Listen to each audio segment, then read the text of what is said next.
quand j'étais au collège par une amie qui m'a emmenée à un atelier théâtre. J'ai beaucoup aimé, mais je ne savais pas particulièrement que l'Opus Dei était une famille dans l'église. Et d'ailleurs Laurent aurait probablement plus à dire au début parce que c'est toi finalement qui t'es engagé dans l'Opus Dei assez rapidement.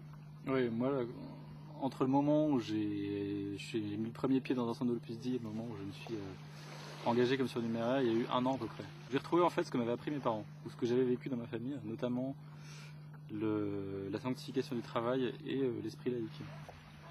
Une deuxième chose qui m'a beaucoup marqué, c'est le niveau d'exigence spirituelle un peu. Enfin, on ne pouvait pas se contenter d'une foi médiocre, on ne pouvait pas se contenter d'une foi tiède.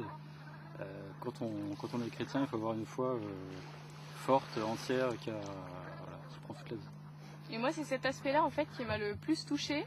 Et l'unité de vie en fait que l'Opus Dei nous aide à avoir entre tous les domaines de notre journée, le travail, la famille, la prière, c'est quelque chose qui m'a beaucoup frappée. Et c'est vraiment là que j'ai senti que Dieu m'appelait, c'était d'avoir plus cette unité entre toutes les différentes composantes de ma vie et que tout était en lui, pour lui. Est-ce que tu vois mon doigt qui passe de l'autre côté? Ah oui, une double. On va le faire après. C'est pas parce que Laurent et moi on fait partie de l'Opus Dei que les enfants feront forcément des activités spirituelles avec l'Opus Dei et en feront forcément partie après. D'une certaine manière, on peut dire que c'est chacun de son côté, tout comme on a chacun notre profession. Maintenant, c'est forcément quelque chose qui a un impact sur la vie de couple. On peut en parler ensemble, quand on peut on va à la messe ensemble, on dit le chapelet ensemble, on prie ensemble, surtout en vacances. En ce moment c'est vraiment quelque chose qu'on peut vivre à deux et qui nous procure beaucoup de joie. Une des choses intéressantes qu'enseignait Saint José Maria, c'était que c'est pas parce qu'on est marié qu'il faut en quelque sorte être en terrain conquis avec son conjoint et qu'il faut garder un peu l'esprit qu'on avait quand on était fiancé. Quand tu commences à connaître quelqu'un dans une relation amoureuse, tu as toujours envie de savoir plus ce qu'il est, ce qu'il aime, ce qu'il a fait.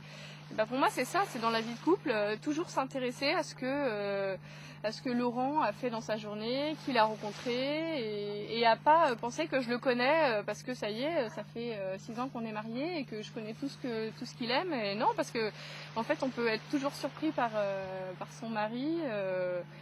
Voilà, et ça me paraît vraiment important de garder cet esprit. En fait, pour moi, c'est ça l'esprit de fiancé. Et c'est ce qui permet de s'aimer de façon renouvelée tous les jours. Une araignée sur le plancher, tricotait des bottes, Dans un flacon, les maçons,